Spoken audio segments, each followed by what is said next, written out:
നിത്യസ്തുതിക്കേറ്റവും യോഗ്യമായ പരിശുദ്ധ പരമ ദിവ്യകാരുണ്യത്തിന് നേരവും ആരാധനയും സ്തുതിയും പൂഴ്ചയും ഉണ്ടായിരിക്കട്ടെ.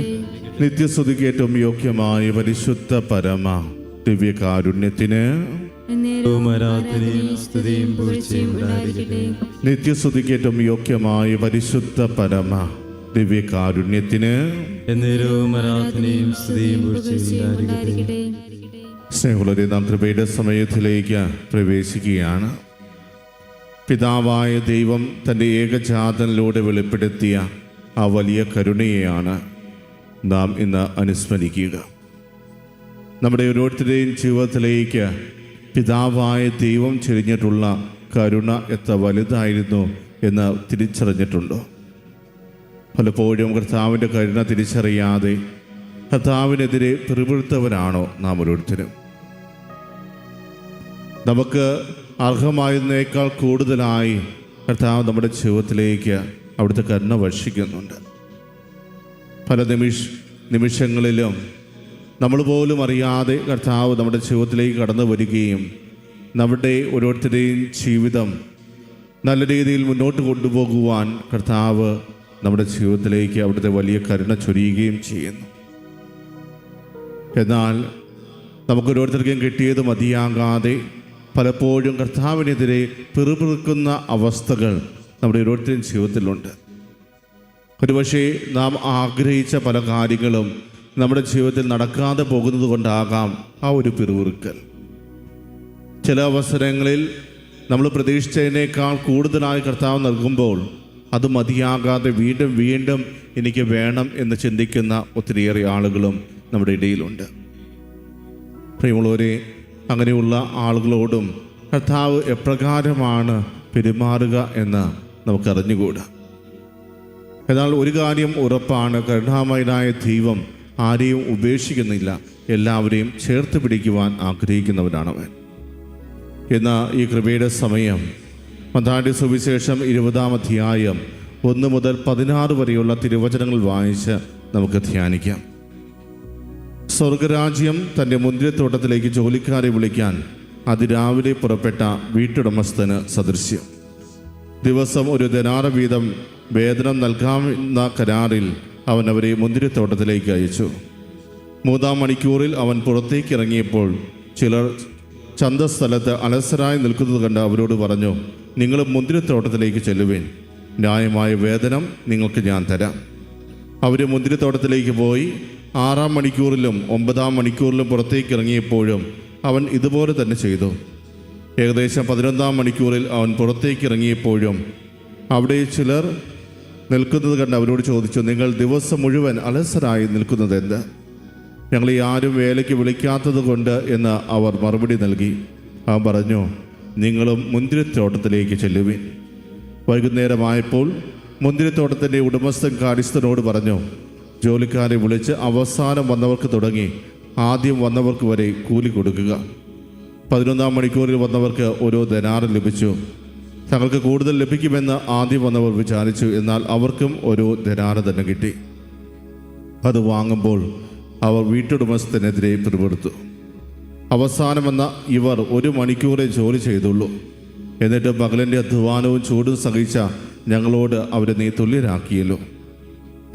അവരിലൊരുവനോട് ഇങ്ങനെ മറുപടി പറഞ്ഞു, സ്നേഹിത, ഞാൻ നിന്നോട് ഒരു അനീതിയും ചെയ്യുന്നില്ല. 1 ദിനാറയ്ക്കല്ലേ നീ എന്നോട് സമ്മതിച്ചിരുന്നത്? നിനക്ക് അവകാശപ്പെട്ടത് വാങ്ങിക്കൊണ്ട് പൊയ്ക്കൊള്ളുക. അവസാനം വന്ന ഇവന് നിനക്ക് നൽകിയതുപോലെ തന്നെ കൊടുക്കാനാണ് എനിക്കിഷ്ടം. എൻ്റെ വസ്തുവകകൾ കൊണ്ട് എനിക്കിഷ്ടമുള്ളത് ചെയ്യാൻ പാടില്ലെന്നോ? ഞാൻ നല്ലവനായതുകൊണ്ട് നീ എന്തിന് അസൂയപ്പെടുന്നു? ഇപ്രകാരം പിൻപന്മാർ മുമ്പന്മാരും മുൻപന്മാർ പിൻപന്മാരുമാകും. പ്രിയമുള്ളവരെ, ഇന്ന് നാം വായിച്ചു കേട്ട ആ വചനഭാഗത്ത് കർത്താവ് അവരിൽ ഒരുവനോട് ഇപ്രകാരം ആണ് പറയുന്നത്, ഞാൻ നിങ്ങൾക്ക് ഒരു അനീതിയും ചെയ്യുന്നില്ല. നിങ്ങളോട് എന്ത് തരുമെന്നാണോ ഞാൻ പറഞ്ഞത് അത് കൃത്യമായി നിങ്ങൾക്ക് ലഭിച്ചിട്ടുണ്ട്. പ്രിയമുള്ളവരെ, അതേസമയം ആ പണിക്കാരുടെ ഭാഗത്ത് നിന്ന് നമ്മൾ ചിന്തിക്കുമ്പോൾ അവർ 12 മണിക്കൂർ നേരം പണിയെടുത്തവരാണ്. ആ വെയിൽ മുഴുവൻ അവർ സഹിച്ചതാണ്. അവരെ സംബന്ധിച്ച് അവസാനം വന്നവർ വെറും 1 മണിക്കൂറേ ജോലി ചെയ്തിട്ടുള്ളൂ. അപ്പോൾ അവർക്ക് ലഭിച്ചതിനേക്കാൾ കൂടുതൽ തങ്ങൾക്ക് ലഭിക്കും എന്ന് പ്രതീക്ഷിക്കാൻ അവർക്ക് സാധിക്കും എന്നുള്ളത് തന്നെയാണ്. അവർ ചിന്തിച്ചതിൽ നമുക്കൊരു കുറ്റവും പറയാൻ തോന്നുകയില്ല. അതേസമയം യജമാൻ്റെ ഭാഗത്ത് നിന്ന് നോക്കുമ്പോൾ അവൻ ഒരു അനീതിയും ചെയ്യുന്നില്ല. കാരണം 1 ദിനാര കൂലി തരാമെന്ന് പറഞ്ഞുകൊണ്ടാണ് അവരെ തൻ്റെ ജോലി സ്ഥലത്തേക്ക് അവൻ വിളിച്ചത്. പ്രിയമുള്ളവരെ, ഇവിടെ ദൈവത്തിൻ്റെ കരുണയുടെ മുഖമാണ്, അല്ലെങ്കിൽ കരുതലിൻ്റെ മുഖമാണ് ആ യജമാനിൽ നമുക്ക് കാണുക. തൻ്റെ ജോലി സ്ഥലത്തേക്ക് അവൻ ആളുകളെ തിരഞ്ഞെടുത്തപ്പോൾ ഓരോ മണിക്കൂറിലും അവൻ പുറത്തേക്ക് ഇറങ്ങുമ്പോൾ ഇത് ഇനി 6 മണിക്കൂർ അല്ലെങ്കിൽ 7 മണിക്കൂറേ ഉള്ളൂ, അത് തനിക്ക് നഷ്ടമാകുമെന്നല്ല ചിന്തിച്ചത്. അവൻ്റെ ഭാഗത്ത് നിന്ന് നോക്കിയപ്പോൾ ഇന്ന് ഈ ലഭിക്കുന്ന കൂലിയാണ് അവൻ്റെ കുടുംബത്തിൻ്റെ ഏറ്റവും വലിയ അത്താണി എന്ന് തിരിച്ചറിഞ്ഞുകൊണ്ടാണ് അവിടെ ആ യജമാനൻ പ്രവർത്തിക്കുന്നത്. പ്രിയമുള്ളവരെ, നമ്മുടെ ജീവിതത്തിൽ കർത്താവ് ഇപ്രകാരം ചെയ്യുമ്പോൾ നമ്മളും ഇതുപോലെ പരാതി പറയുന്നവരായിട്ട് മാറാറുണ്ടോ? ഒരുപക്ഷെ എൻ്റെ അടുത്തുള്ള ഒരു വ്യക്തിക്ക് എന്നേക്കാൾ കൂടുതലായി എന്തെങ്കിലും ലഭിക്കുമ്പോൾ, അല്ലെങ്കിൽ എൻ്റെ അയൽക്കാരന് എന്നേക്കാൾ കൂടുതലായി ഒത്തിരിയേറെ സമ്പത്ത് ഉണ്ടാകുമ്പോൾ, അല്ലെങ്കിൽ എൻ്റെ കുടുംബത്തിലുള്ള ഒരു വ്യക്തിക്ക് തന്നെ എന്നേക്കാൾ കൂടുതലായി എന്തെങ്കിലും ലഭിക്കുമ്പോൾ എനിക്ക് അസ്വസ്ഥത തോന്നാറുണ്ടോ? ഇവിടെ അവർക്ക് അർഹമായ വേതനം ലഭിച്ചിട്ടും അവർ ആ യജമാനെതിരെ പിറുപിറുത്തു എന്നാണ് പറയുന്നത്. പ്രിയമുള്ളവരെ, നമ്മുടെ ജീവിതത്തിലും നമുക്ക് അർഹമായതെല്ലാം കർത്താവ് നൽകിക്കൊണ്ടിരിക്കുന്നുണ്ട്. എന്നാൽ അത് സ്വീകരിച്ചിട്ടും കർത്താവിനെതിരെ പിറുപിറുക്കുന്നവരായിട്ട് നമ്മൾ ഓരോരുത്തരും മാറാറുണ്ടോ? എവിടെയാണ് നമുക്ക് തെറ്റ് സംഭവിക്കുന്നത്? നമ്മളൊന്ന് ചിന്തിക്കുകയാണെങ്കിൽ എനിക്ക് എന്താണോ അർഹതപ്പെട്ടത് അത് കർത്താവ് തന്നു എന്നൊന്ന് ചിന്തിച്ചാൽ തീർച്ചയായും കർത്താവിൻ്റെ സന്നിധി നമ്മൾ നന്ദി പറയും. കർത്താവേ, ഞാൻ നിന്നോട് ആവശ്യപ്പെട്ടത് ഇത് മാത്രമാണ്, നീ എല്ലാം നൽകി എന്നെ അനുഗ്രഹിച്ചു. കർത്താവേ, അങ്ങേക്ക് ഞാൻ നന്ദി പറയുന്നു. അതേസമയം നമ്മൾ മറ്റുള്ളവരുടെ ജീവിതത്തിലേക്ക് നോക്കുമ്പോഴാണ് പലപ്പോഴും നമുക്ക് അസ്വസ്ഥതകൾ ആരംഭിക്കുന്നത്. എൻ്റെ കുടുംബത്തിലേക്കല്ല, മറിച്ച് മറ്റുള്ളവരുടെ കുടുംബത്തിലേക്ക് ഞാൻ നോക്കുമ്പോൾ ഞാൻ ചെയ്യുന്ന ജോലിക്ക് അർഹമായ എനിക്ക് കൂലി കിട്ടുന്നുണ്ട്, എന്നാൽ മറ്റുള്ളവന് എന്നേക്കാൾ കൂടുതൽ ലഭിക്കുന്നു എന്നൊരു തോന്നൽ നമ്മുടെ മനസ്സിലേക്ക് കടന്നു വരുമ്പോൾ പതിയെ പതിയെ നമ്മുടെ മനസ്സിൽ അസ്വസ്ഥതകൾ കടന്നു വരാൻ തുടങ്ങും. പ്രിയമുള്ളവരെ, നമുക്ക് പലതരത്തിലുള്ള ജോലികൾ ചെയ്യുവാൻ സാധിക്കും. ഓരോ ജോലിക്കും അതിൻ്റേതായ പരിഗണന നമ്മൾ കൊടുക്കേണ്ടതായിട്ടുണ്ട്. ചില ജോലികൾ മറ്റുള്ളവർക്ക് ചെയ്യാൻ സാധിക്കുന്ന ഒന്നായിരിക്കില്ല.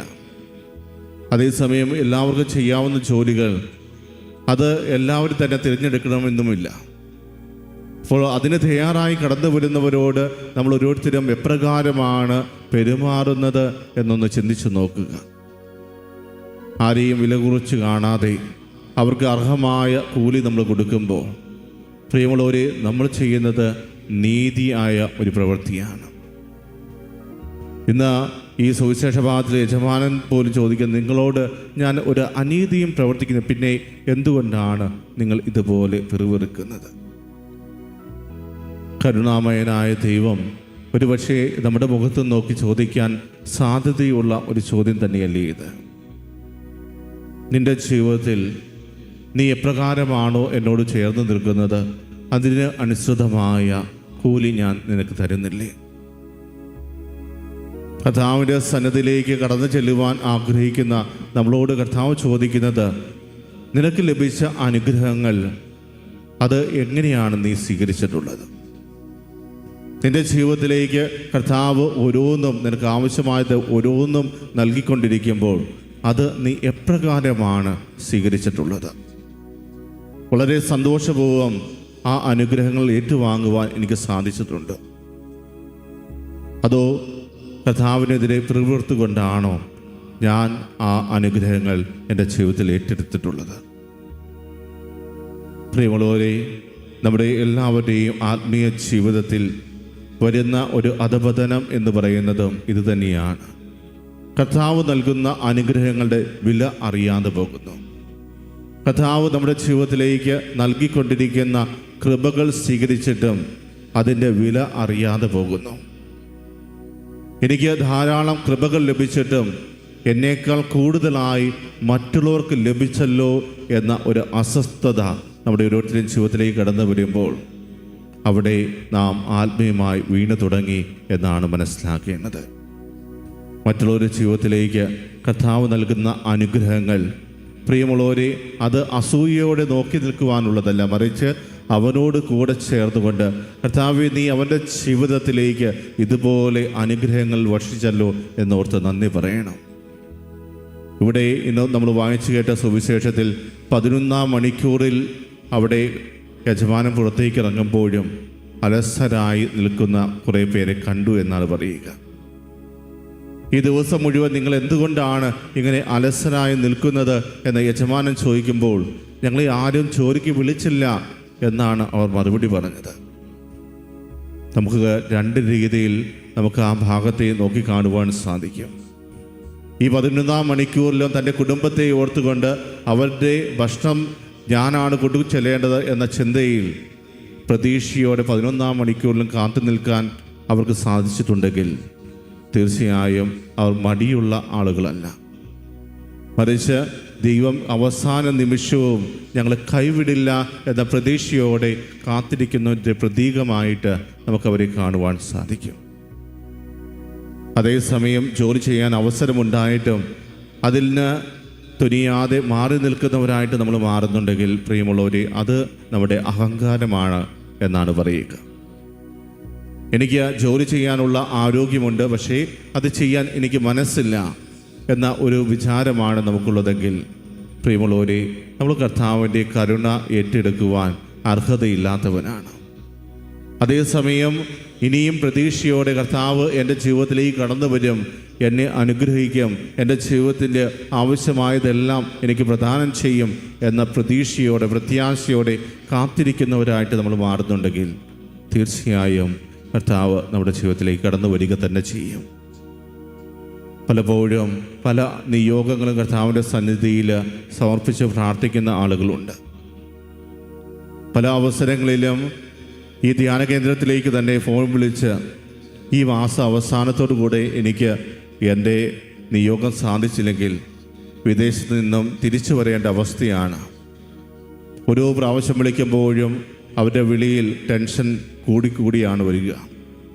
ഇനി വെറും 10 ദിവസമേ ഉള്ളൂ, അടുത്ത പ്രാവശ്യം വിളിക്കുമ്പോൾ ഇനി വെറും 5 ദിവസമേ ഉള്ളൂ, ഇനി 3 ദിവസമേ ഉള്ളൂ എന്നെല്ലാം പറഞ്ഞുകൊണ്ട് അവരുടെ സങ്കടങ്ങൾ പറയുമ്പോൾ പ്രിയമുള്ളവരെ, അവസാന നിമിഷം വരെ പ്രവർത്തിക്കാൻ കഴിയുന്നവനാണ് കർത്താവ്. അതുകൊണ്ട് നിങ്ങൾ ധൈര്യമായിരിക്കൂ എന്ന് പറയുമ്പോൾ പലപ്പോഴും ചിലർ മറുത്ത് ചോദിക്കാറുണ്ട്, അച്ഛനത് പറയാം, പക്ഷേ ഞങ്ങൾ അനുഭവിക്കുന്ന ടെൻഷൻ എന്താണെന്ന് അച്ഛൻ അറിയാത്തത് കൊണ്ടാണെന്ന്. പക്ഷേ അവസാന നിമിഷം കർത്താവ് അവരുടെ ജീവിതത്തിലേക്ക് കടന്നു വന്ന് പ്രവർത്തിച്ചപ്പോൾ അതിനേക്കാൾ സന്തോഷത്തോടു കൂടെ തന്നെ ഈ ആലയത്തിലേക്ക് വിളിച്ച കർത്താവ് അവസാന മണിക്കൂറിലാണ് ഞങ്ങൾക്ക് സന്തോഷ വാർത്ത നൽകിയത്. എന്നാൽ ആ സന്തോഷ വാർത്ത ഞങ്ങളുടെ ജീവിതത്തിലേക്ക് കടന്നു വന്നപ്പോൾ ഇതുവരെ അനുഭവിക്കാത്ത ഒരു സന്തോഷമാണ് ഇന്ന് ഞാൻ അനുഭവിക്കുക. ഇന്നേ ദിവസം എനിക്ക് ഇത് കിട്ടിയില്ലായിരുന്നെങ്കിൽ അടുത്ത ദിവസം ഞാൻ നാട്ടിലേക്ക് മടങ്ങി വരേണ്ടതാണ്. എൻ്റെ ജോലിയിൽ എനിക്ക് തുടർന്ന് പോകുവാൻ സാധിക്കുമായിരുന്നില്ല. പക്ഷേ അവസാന മണിക്കൂറിൽ കർത്താവ് അത്ഭുതകരമായി പ്രവർത്തിച്ചു, യേശുവേ നന്ദി എന്ന് അവർ പറയുമ്പോൾ പ്രിയമുള്ളവരെ, അവർ അനുഭവിക്കുന്ന സന്തോഷം എത്ര വലുതാണ് എന്ന് ആലോചിച്ച് നോക്കുക. നമ്മുടെ ജീവിതത്തിലും കർത്താവ് ഇതുപോലെ ഒത്തിരിയേറെ തവണ പ്രവർത്തിച്ചിട്ടില്ലേ? നമ്മൾ പ്രതീക്ഷിക്കാത്ത രീതിയിൽ കർത്താവ് നമ്മുടെ ജീവിതത്തിലേക്ക് കടന്നു വന്ന് പ്രവർത്തിച്ചപ്പോൾ അതിന് എത്രമാത്രം നന്ദി പറഞ്ഞിട്ടുണ്ട് നമ്മൾ ഓരോരുത്തരും. പല അവസരങ്ങളിലും കർത്താവിനോടൊന്ന് നന്ദി പറയുവാൻ സാധിക്കാതെ പോയവരാണോ നാം ഓരോരുത്തരും? എന്നാൽ ഈ കൃപയുടെ സമയം കർത്താവ് അതിനുള്ള ഒരു അവസരം നമുക്കായിട്ട് നൽകുകയാണ്. പ്രിയമുള്ളവരെ, നിൻ്റെ ജീവിതത്തിലേക്ക് കർത്താവ് നൽകിയിട്ടുള്ള ഓരോ അനുഗ്രഹങ്ങളും എണ്ണി കർത്താവിൻ്റെ സന്നിധിയിൽ അവതരിപ്പിച്ചുകൊണ്ട് കർത്താവേ, ഞാൻ അങ്ങേക്ക് നന്ദി പറയുന്നു. എൻ്റെ കർത്താവേ, ഇതുപോലെ നീ എൻ്റെ ജീവിതത്തിലേക്ക് കടന്നു വന്ന് പ്രവർത്തിച്ചതിനെ ഓർത്ത് ഞാൻ അങ്ങേക്ക് നന്ദി പറയുന്നു എന്ന് നമുക്ക് ആത്മാർത്ഥമായിട്ട് പറയാം. കർത്താവേ, അങ്ങയുടെ മുമ്പിൽ കൃതജ്ഞതാ നിർഭരരായിട്ട് ഞങ്ങൾ ഓരോരുത്തരും ആയിരിക്കുമ്പോൾ ഇനിയും ഞങ്ങളുടെ ജീവിതത്തിലേക്ക് അങ്ങയുടെ കൃപയും വരങ്ങളും ദാനങ്ങളും എല്ലാം ചൊരിയണമേ എന്ന് നമുക്ക് ആത്മാർത്ഥമായിട്ട് പ്രാർത്ഥിക്കാം. നമ്മൾ ഓരോരുത്തരെയും അനുഗ്രഹിച്ച നല്ലവനായ തമ്പുരാന് നമുക്ക് പ്രത്യേകം നന്ദി അർപ്പിക്കാം. ഇനിയും നമ്മുടെ ജീവിതത്തിലേക്ക് കർത്താവ് കരുണ വർഷിക്കും. ആ നിമിഷങ്ങളിലെല്ലാം കർത്താവിൻ്റെ സന്നിധിയിൽ നമുക്ക് കരുണയോടെ ആയിരിക്കാം. നന്ദി നിറഞ്ഞ ഹൃദയത്തോടെ കർത്താവിൻ്റെ വലിയ കരുണ അത് നമ്മുടെ ജീവിതത്തിലേക്ക് നമുക്ക് ഏറ്റെടുക്കാം. കർത്താവ് നമുക്ക് പകർന്നു നൽകുന്ന ആ വലിയ കരുണ മറ്റുള്ളവരുടെ ജീവിതത്തിലേക്ക് പകർന്നു നൽകുവാനും നമുക്ക് ഓരോരുത്തർക്കും പരിശ്രമിക്കാം. ആ ഒരു തീരുമാനത്തോടെ ഈ നിമിഷം കർത്താവിൻ്റെ ആശീർവാദം നമുക്ക് ഏറ്റുവാങ്ങാം.